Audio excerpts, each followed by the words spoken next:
In a village that seemed forgotten by time, where the chimneys exhaled soft curls of smoke and the paths were paved with the footprints of centuries, there lived a child named Elyon. The hamlet was wrapped in a peculiar stillness, as though the surrounding forest held its breath.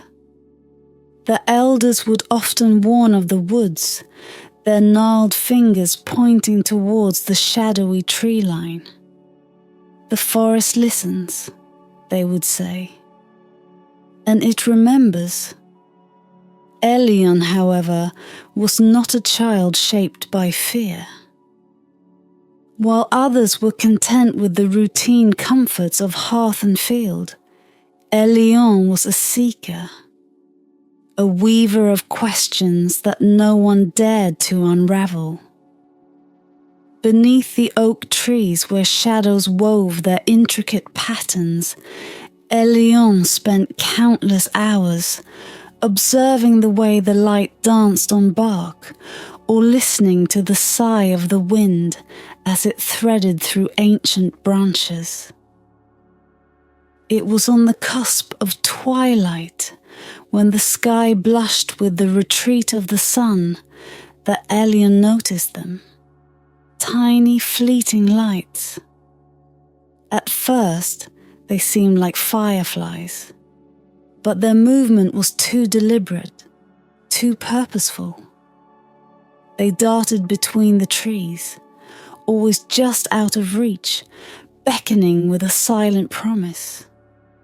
Elyon's heart quickened, not with fear, but with an exhilaration that only the unknown could bring. The village had its stories, of course, tales whispered by candlelight about the rooted ones, tiny beings who lived beneath the earth and wove enchantments to guard their sacred realm. They were both a warning and a wonder, these stories, but none dared to seek the truth of them. Yet as the glowing lights flickered deeper into the woods, Elyon felt the weight of those tales shift. They were no longer warnings. They were invitations. And so, despite the murmurs of caution that lingered in the mind, Elyon stepped beyond the elder oaks. The forest beyond the village was unlike anything Elyon had imagined. The air grew heavier, laced with a scent of damp earth and something faintly sweet, like honey left too long in the sun. Every step seemed to awaken the ground itself. Roots rose like veins, gnarled and twisting, and the trees stood in silent communion, their branches weaving a canopy that swallowed the last light of day. Elyon felt both watched and welcomed, a peculiar duality that quickened their pulse. It was then, in the midst of the encroaching darkness, that Elyon saw them, a trail of mushrooms glowing faintly blue. They formed a path that snaked between the roots, their light subtle yet insistent. With every cautious step, Elyon felt the pull of something ancient, as though the forest itself whispered in approval. The trail led to a great oak, its trunk wider than any house in the village, and its roots plunging deep into the earth like the claws of some sleeping titan. The hollow at its base was no ordinary shadow. It breathed. A faint mist exhaled from its depths, curling into shapes that dissolved as quickly as they formed. The tiny lights, now gathered around the hollow, danced in a jubilant rhythm, as though urging Elyon closer. Curiosity warred briefly with caution, but it was no true contest. Elyon knelt by the hollow, peering into its depths.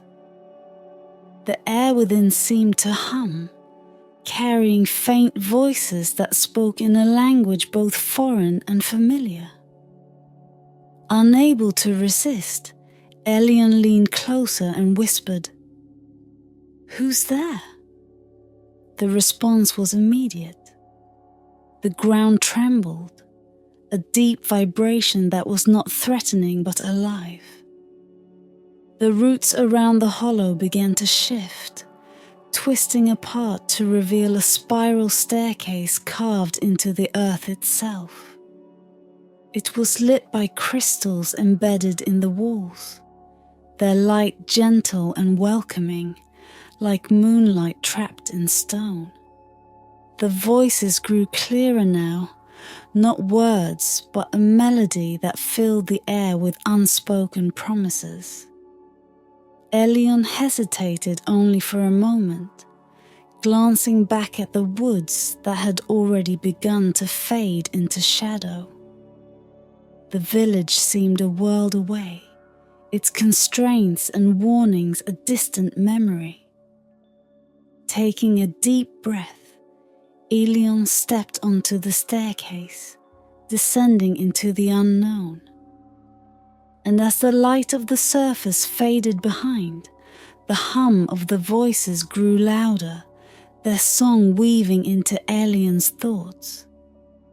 With each step, the air grew warmer, richer, as though the very soil pulsed with a hidden life. By the time Elyon reached the bottom, the realization struck. This was no mere descent into earth.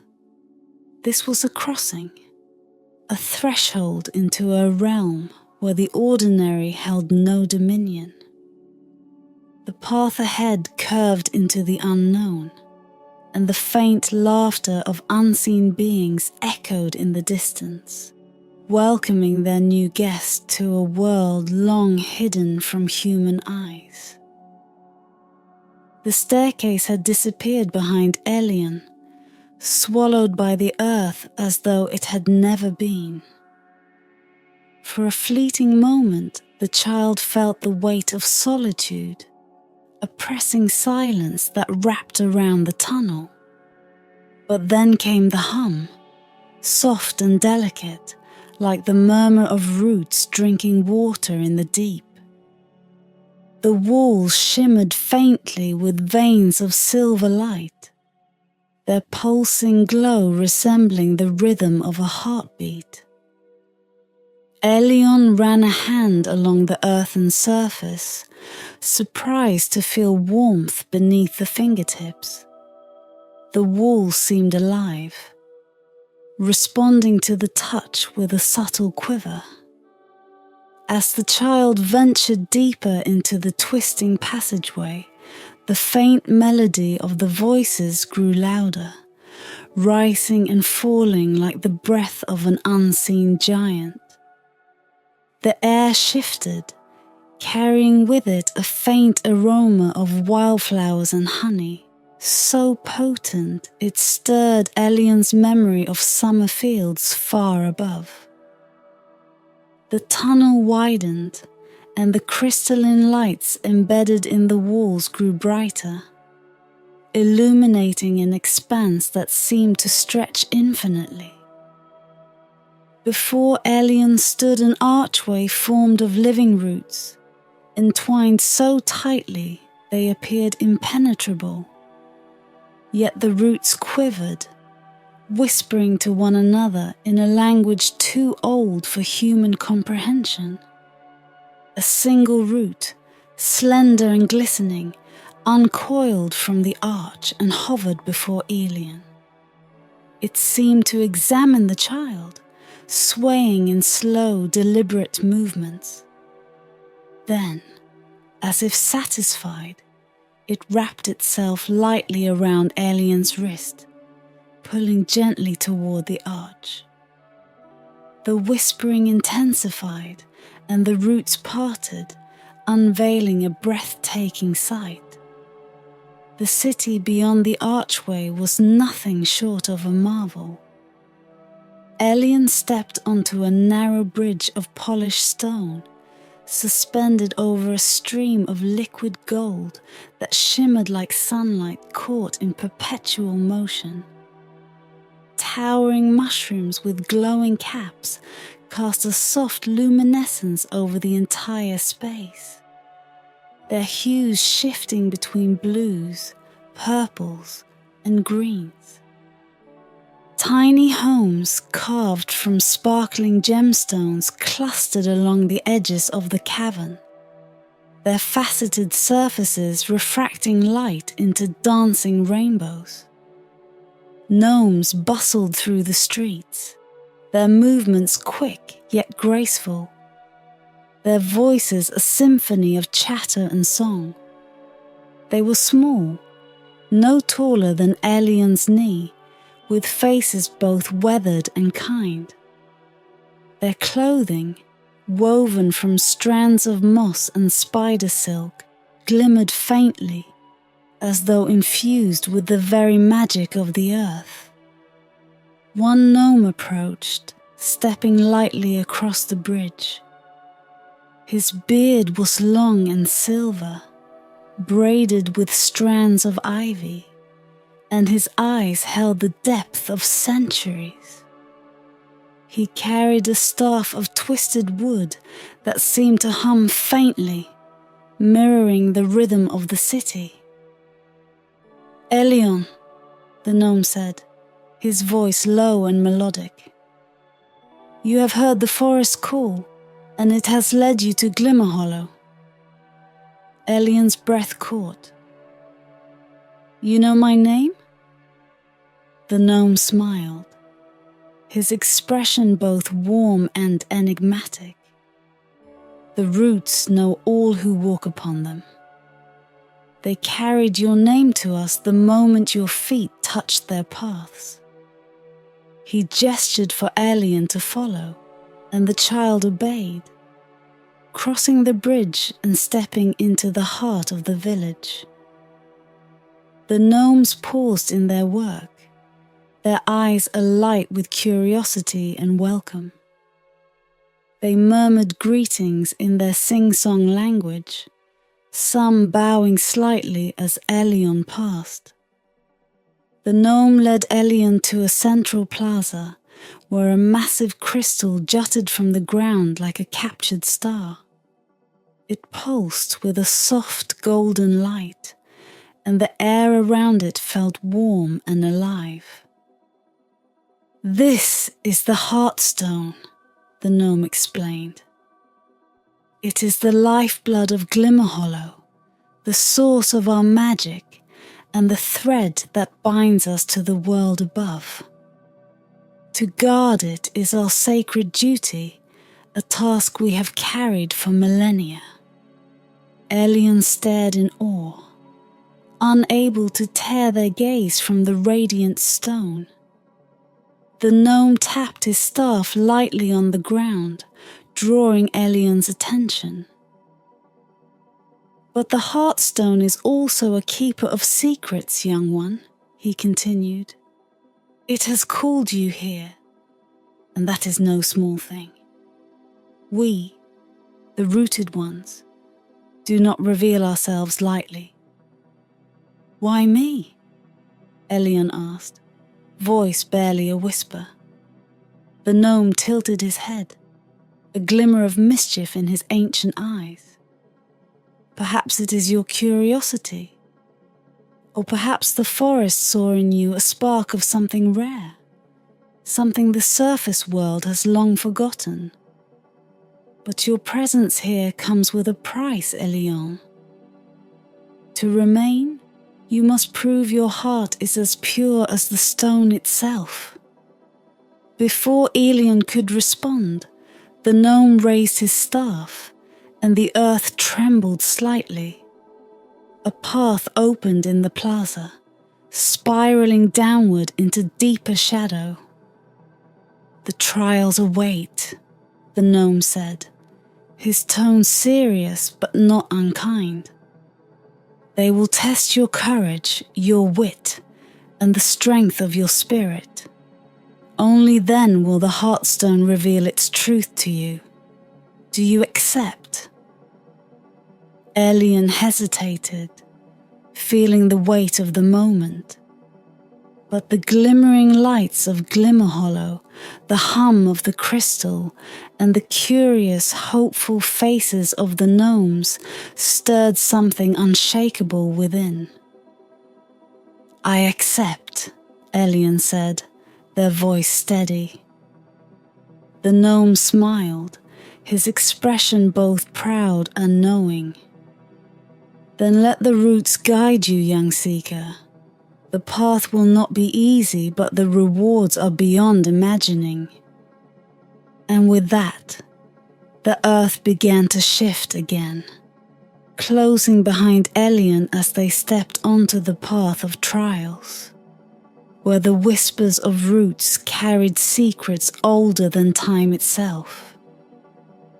Elyon stepped cautiously onto the descending path, where the air grew denser with each step. The whispers of the roots seemed to shift, not fading but growing more intricate, weaving threads of song that wrapped around Elyon's thoughts. Ahead, faint lights shimmered like distant stars, beckoning deeper into the earth's embrace. The path soon opened into a grand cavern, revealing the heart of Glimmerhollow in all its splendor. Elyon gasped as the sheer scale of the underground city unfolded. A symphony of light and life nestled beneath the surface of the world. Above, the ceiling of the cavern glittered like a midnight sky. Luminescent vines sprawled across the rocky expanse, their glow soft and ever-changing, casting an iridescent light that bathed everything in hues of lavender and gold. Towers carved from crystalline stone reached upwards, their spires catching the glow and refracting it into dazzling rainbows that danced across the cavern walls. The streets were winding rivers of cobblestones, bordered by gardens of fungi that shimmered with unearthly colors. Small bridges arched gracefully over streams of golden water, their surfaces rippling gently as if alive. Tiny houses, their walls encrusted with gemstones and their roofs crowned with moss, formed neighborhoods that radiated warmth and a quiet, unassuming elegance. The gnomes were everywhere, some tending to their glowing gardens, others weaving intricate patterns with silver thread beneath mushroom canopies. A group of children, barely the size of Elyon's forearm, darted through the streets, their laughter ringing like the chiming of bells. Despite their small stature, the gnomes exuded an air of timeless wisdom. Their movements, though quick and light, carried a sense of purpose, as if every action was a thread in an ancient tapestry of life. Elyon could feel the pulse of the place, a rhythm that was not heard but felt, a hum that connected every being, every stone, every drop of golden water. Orin, the gnome who had first greeted Elyon, walked beside the child with a deliberate stride. His braided beard swayed as he moved, and his staff tapped lightly against the stone, a metronome for the music of the city. "Welcome to Glimmerhollow," he said, his voice rich with pride and a touch of reverence. "Few from the surface have gazed upon it, and fewer still have been invited to stay. Elyon could barely contain the questions bubbling within. How long has this place been here? How do the crystals glow? What's in the golden streams? Orin chuckled, a sound like the rustle of leaves. Patience, young seeker. The roots of Glimmerhollow are as old as the forest above, and its mysteries are not unravelled in a single moment. But I will tell you this. Everything here is alive. The stones, the water, the air you breathe, all are bound by the Heartstone's magic. To understand Glimmerhollow, you must first listen to it. Orin gestured toward a wide, open space at the city's center. Here stood a gathering of gnomes, their voices raised in harmonious chants. At the center of their circle loomed a massive tree, its trunk etched with glowing runes, its branches reaching out like veins of light. Beneath its roots rested the Heartstone, glowing softly, its surface smooth yet radiating an undeniable power. The Heartstone binds us all, Orin explained. Its magic flows through the earth, nourishing the forest above and protecting our home below. It chose you, Elyon, though we do not yet know why. The trials will reveal your place here, and perhaps your role in what is to come. As Orin led Elyon through the streets, the gnomes paused in their work, their faces lighting up with curiosity and cautious admiration. Some waved shyly, while others murmured greetings in their lilting language. Despite the strangeness of it all, Elyon felt no fear, only a growing sense of belonging. They passed a market where gnomes bartered with shimmering powders and glowing fruits, and a workshop where tiny craftsmen polished crystals that hummed with energy. Elyon marveled at their dexterity, at how their hands moved with an expertise born of centuries. When they reached the plaza, Orin turned to Elyon, his expression growing serious. The Heartstone has chosen you to face the trials, but know this. They are not tests of strength or cunning alone. The Heartstone seeks something deeper. Do you understand? I think so, Elyon replied, though uncertainty lingered in their voice. Orin gave a small smile. You will. The trials will reveal your spirit, Elyon. They will illuminate truths about you that even you may not yet see. And through them, Glimmerhollow will decide if you are worthy of its secrets. With a final tap of his staff, Orin gestured to a passage leading away from the plaza. The path twisted into shadow, its depths unknown. The first trial awaits. Step forward when you are ready, Orin said. Elyon looked back at the city, at the faces of the gnomes who watched with quiet anticipation. Taking a deep breath, the child stepped toward the path, ready, or perhaps not, for the journey ahead. The passage yawned before Elyon, its walls narrowing into a twisting, shadowy tunnel. The air grew colder, heavy with the scent of damp earth and stone. As the light of Glimmerhollow faded behind, Elyon hesitated, the weight of Orin's words pressing against their chest. The trials would illuminate truths, he had said, But truths were not always kind. With a steadying breath, Elyon stepped forward. The roots lining the walls began to glow faintly, their light pulsating in sync with the child's heartbeat.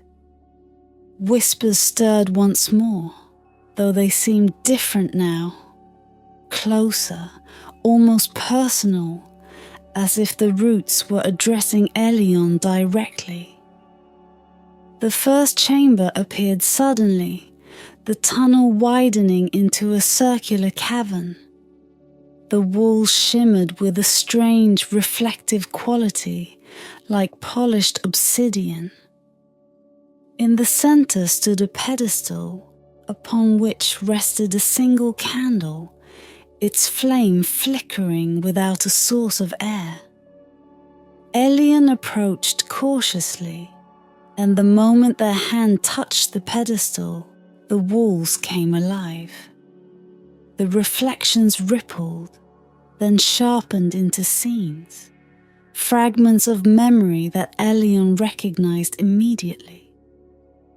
There was the village, the forest, the quiet moments spent alone under the elder oaks.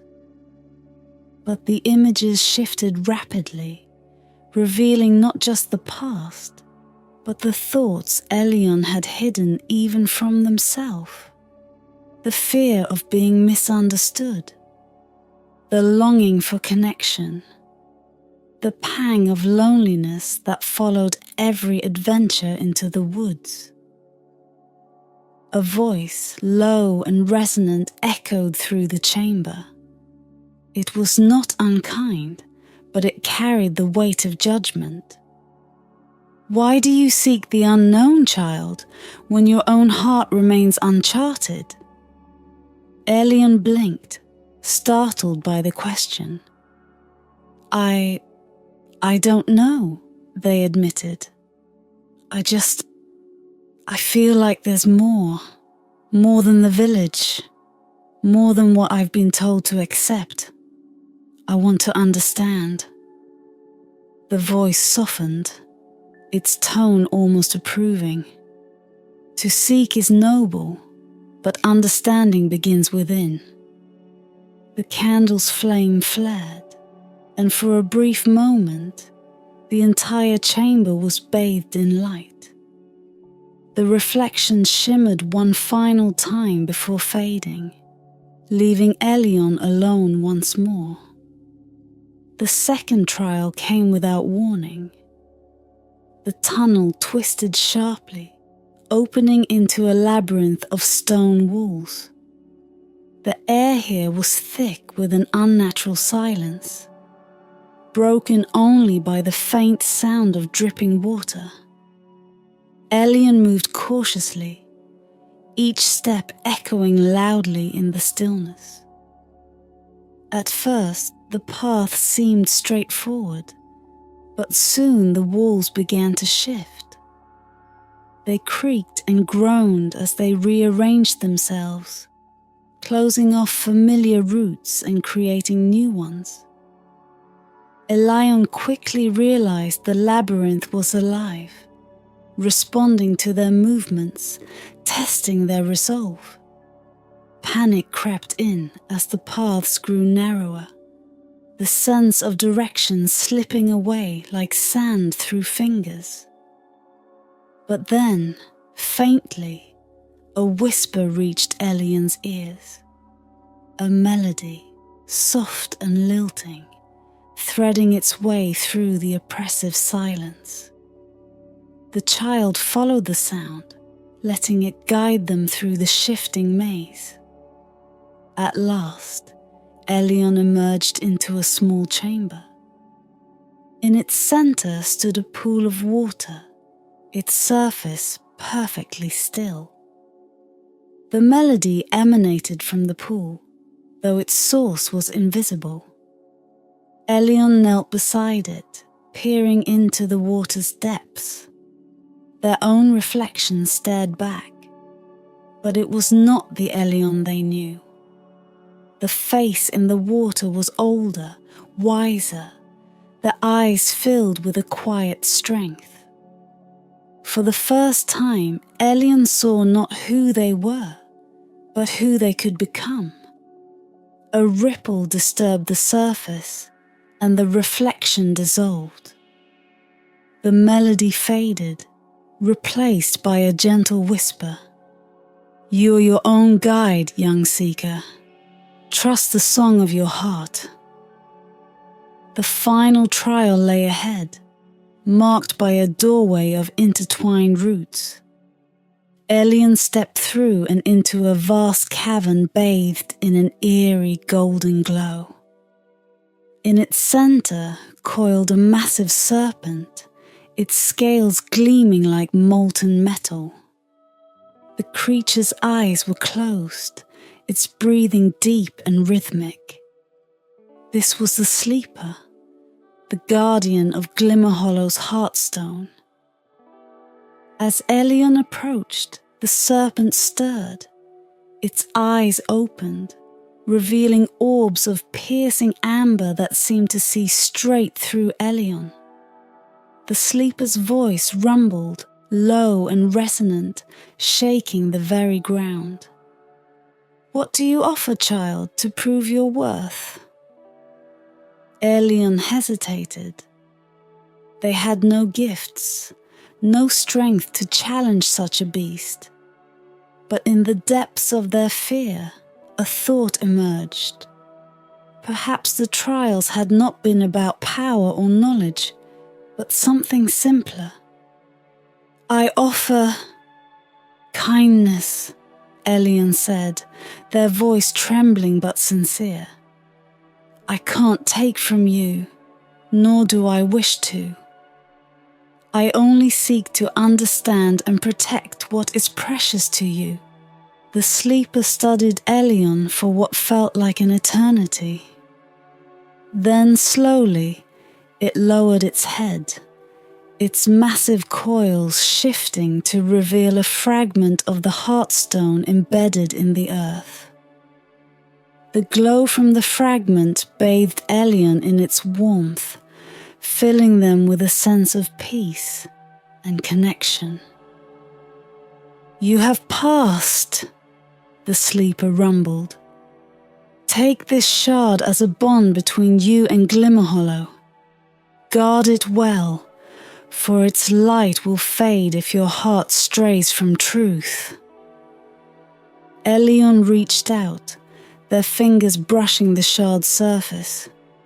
It pulsed softly, as if alive, and the cavern filled with the sound of roots whispering in unison. A song of approval, of welcome. As Elyon left the cavern, the trials behind them, the path ahead opened into Glimmerhollow once more. The gnomes awaited, their faces alight with pride and joy. Oren stepped forward, bowing slightly. "Welcome home, Elyon," he said.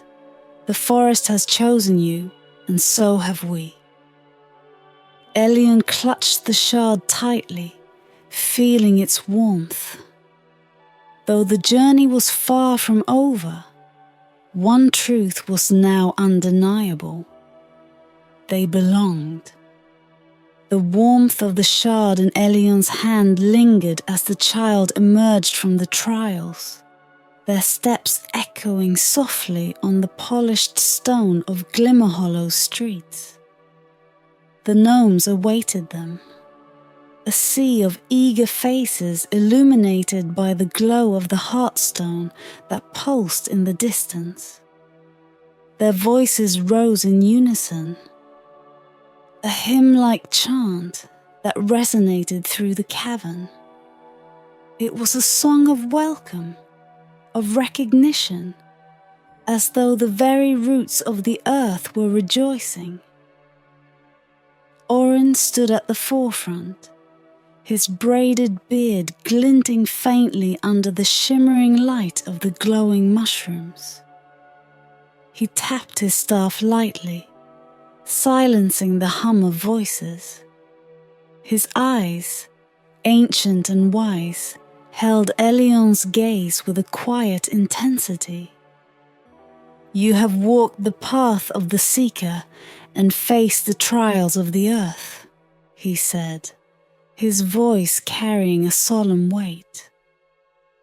"You have proved your courage, your kindness, and the purity of your intent. The Heartstone has accepted you, Elyon, but with its blessing comes a burden." The crowd parted as Orin gestured for Elyon to step forward. Before them stood the Heartstone, larger than life, its golden light radiating with a heartbeat-like rhythm. The shard in Elyon's hand began to glow brighter, pulsing in harmony with the larger stone. "This shard," Orin continued, "binds you to Glimmerhollow. It is a gift, but also a responsibility. Its light is a reflection of your heart, and should it darken, the connection between our world and the forest above will falter." Elyon nodded, the weight of the shard pressing heavily now in their palm. "I understand," they said softly, though the enormity of the task made their voice tremble. Orin's expression softened, and he placed a small, calloused hand on Elyon's shoulder. "The forest has chosen wisely," he said. "It sees in you a balance, a bridge between our world and the surface. Trust in yourself as we now trust in you." The gnomes dispersed, returning to their tasks with a newfound joy, and Elyon found themselves wandering the city, the shard still warm against their chest where it hung from a simple cord. The sights of Glimmerhollow, so wondrous and alien just hours before, now felt like a second home. The glow of the crystalline towers, the laughter of the gnome children darting through the streets, the hum of the golden streams. All these felt intertwined with Elyon's very being. But as the day faded, if time could be measured at all in this place, a sense of restlessness began to creep in. Elyon's thoughts drifted to the village above, to the familiar paths of the forest, to the faces of those who would never know the wonders hidden beneath their feet. How could they return, knowing what they now carried? How could they explain what could never be believed? As if sensing the child's unease, Orin appeared, his footsteps soft yet deliberate. "You are thinking of home," he said, not as a question but a statement. Elyon nodded, their gaze fixed on the golden stream trickling beside them. "I don't know how to go back," they admitted. "Not after this." Orin smiled gently. "The surface world and Glimmerhollow are two halves of the same whole. To walk between them is not easy, but it is necessary. The forest chose you because you belong to both. That is your gift and your challenge." When it was time to leave, Elyon stood at the base of the great oak through which they had entered. The roots had shifted again, revealing the spiral staircase that led upward to the forest's embrace. The shard hung heavily against their chest, its light steady but subdued, as though it, too, understood the gravity of what lay ahead. "Remember," Orin said, his voice quiet but firm. "The shard will guide you, but it also binds you to its truth.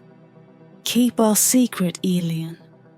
Protect the balance between worlds, for the strength of one is the strength of the other. Elyon nodded, their heart a strange mix of resolve and sorrow. I'll protect it, they promised.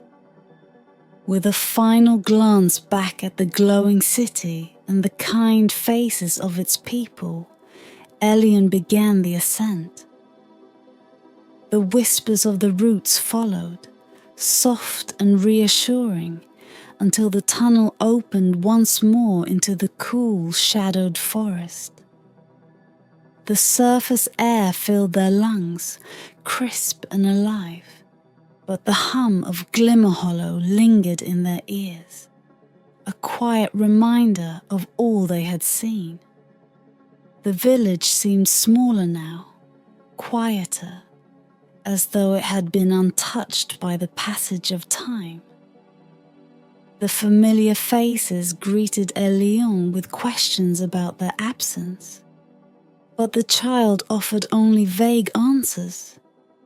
Dreams and shadows, stories spun to protect the truth. The shard remained hidden beneath their clothing, its glow a private secret. Elyon returned to the elder oaks often, feeling the pull of the forest's magic. Though the path to Glimmerhollow remained hidden, the bond was ever present, a pulse in the earth that echoed through their soul. And as the seasons turned, Elyon grew, carrying the wisdom of the gnomes and the quiet power of the Heartstone. The villagers whispered of the child who had wandered into the woods and returned changed, their curiosity now tempered with an unshakable purpose. But only Elyon knew the truth, that beneath the forest's roots, a hidden world thrived, its secrets guarded by the one who had been chosen.